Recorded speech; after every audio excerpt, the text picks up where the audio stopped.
What's up, everybody? I'm David Augello. I'm a realtor with Keller Williams, South Tampa. I help people like yourself purchase and sell their homes in the Tampa area. In one of my previous videos, I discussed how relocating out of state can be smooth. Today, I want to talk about the home buying process. About 65% of people in the United States own a home. If you happen to be one of the lucky homeowners, then this can be a refresher course for you, especially if you haven't purchased in a while. So it's fair to say that most people have purchased a home before. Even so, that still leaves over 116 million people who may not have purchased a home or know the buying process. Today I'm going to discuss the process of purchasing a home here in the state of Florida. Purchasing a home for the first time may seem pretty scary for some. I remember my first time to purchase a first home, and I thought it was extremely difficult and would require a lot of money and stuff I just didn't have. I convinced myself that I can't purchase a home because I have too much student loan debt, or I don't have enough down payment, or rent may be better or cheaper, or a million reasons why I didn't feel like I could be the person who could purchase a home. But after purchasing my first home, I realized that with the right people guiding you, it's much easier than you might think. So why would you want to own a home? Many people have different reasons to own their own home, and yours may be different from most. But most people purchase a home for privacy, loved ones, stability, a financial investment, or just an accomplishment, and maybe to be comfortable in a great neighborhood. Whatever the reason is, buying a home is one of the most important decisions you'll make in your life. But yet, time after time, we put this task in the hands of someone we never met before, or we assume just know what they're doing. So I'm going to take a few minutes and go over the process with you, so you have a better understanding. The first thing to do is to get a budget for the house. Now, you may already have a budget for a house and just don't know it. If you can afford rent that's $2,000 to $3,000 a month and have not had any problems making payments, then you may already have a budget for it. First thing to do is look at your credit report. Before you even contact a realtor, I would suggest talking with your lender. This will be able to put you in a financial situation where you feel comfortable and to see if you qualify for any programs for down payment assistance. They can also help you understand what to pay off in order to get the best rates in case you do need to make it a little better. The next step is to find a realtor. I know I'm a little biased, but this is a very important step. A good realtor can make the home buying process extremely smooth and super easy. They can also connect you with a preferred lender if you don't already have one. I always recommend interviewing at least 3 realtors. Most realtors are pretty knowledgeable and have good customer service. What separates a good realtor from a great realtor are the little things. For example, my promise to my clients is that I am there for them whenever they need me.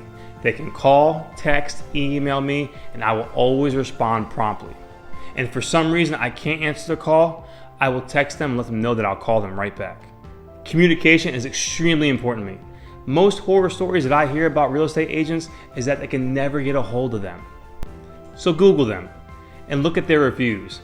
This gives you a good idea of who will be helping you. Okay, so you got your realtor, you're excited. Next step is to get a pre-approval. You may already have this if you already have a lender, but if you don't, then I would use the recommendation of your realtor and call them immediately. Most times you can get pre-approved in the same day. The pre-approval is extremely important because when you start looking for a house and you want to put an offer, sellers won't even think about your offer without a pre-approval. Having a pre-approval tells the seller that you've spoken with a lender and can afford to purchase that home. Next step is typically the longest part of the process, searching for a home. Your realtor will most likely set you up on an auto search that will send you properties daily that fit your criteria. They should also be sending you properties they find off the market when available. I use a very convenient app for my clients that connect you straight to the MLS and to me. This makes communication so much easier. All you have to do is press a button and I get an alert to see what you like. It helps me narrow down your search so you don't see so many crazy properties. Once you find the house that you like, now it's time to send the offer. You and your realtor will discuss the comps in the area and what they feel the property is worth.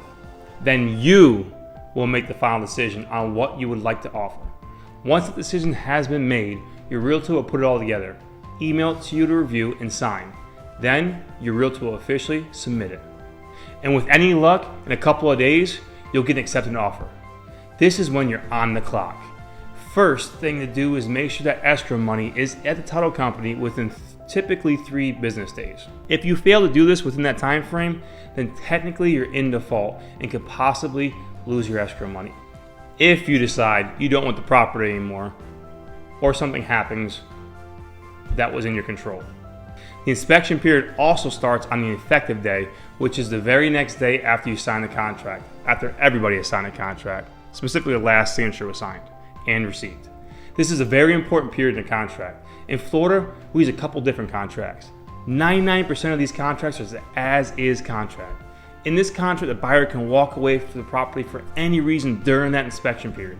They can literally just say, I don't want to go anymore, I don't like it, whatever reason. The buyer will get their escrow money back as long as it's within the inspection period time. During the inspection period time is when you have the inspection, obviously. You can choose any inspection company you would like. This is something you pay for right after the work is completed. Right now, the average inspection is about $400 to $600. This is non-refundable. If you do decide you want to walk away, you will lose that money and you won't be able to get it returned. After the inspection period, that's when the realtor negotiates for any repairs that you might want to get done. If so, your realtor will contact the listing agent and negotiate terms to get them fixed. If the seller is unwilling to fix them and it's a breaking point for you, then you still can walk away as long as you're still in the inspection period. Okay, escrow money was in on time, inspection period came out great. Now it's on to the appraisal. Your lender will send the appraiser out to the property. This usually happens shortly after the inspection period. If the appraisal comes back a little bit low, you can negotiate with the seller a different price. If you both can't agree on a new price, then you can walk away from the property and get your escrow money back as long as you've never defaulted. If the appraisal comes back good, then it becomes a waiting game. It usually takes about 30 days from when you go under contract or your offer gets accepted to when you close and move into your house. And after appraisal, you're waiting on your financing to come through. There are many checkpoints it has to go through before it finalizes and you get your clear to close. After you have your clear to close, then the title company will schedule a closing date to sign papers. Sometimes this can be done online through DocuSign, sometimes you need to be there in person. The last step is to do a final walkthrough the day of closing or a day before. This is extremely important because you want to make sure that everything in the house that was supposed to be there is there. Sometimes sellers will get slick and take an appliance or two or something else out of the house last minute. It doesn't happen often, but it's always smart to do the final walkthrough to make sure you're getting what you're paying for. Now it's closing time. Closing time. Open all the doors and let you. This is the best part. This is when you get your keys and the house is officially yours. Once you leave that closing table, you can go straight to your new house and move in. Congratulations! Woo! Hopefully, this has helped you get a little better understanding of how to purchase a home here in Florida and what it takes. I've attached a link to my website below if you'd like me to email you a first-time home buyer's guide. It's a great guide. It has a lot of checklists and checkpoints and information. Just go to my website and hit the contact button and type first-time home buyer guide in the message section. As always, if you enjoyed this video and would like to see more weekly informative videos about Tampa and real estate in general, please like and subscribe my video below.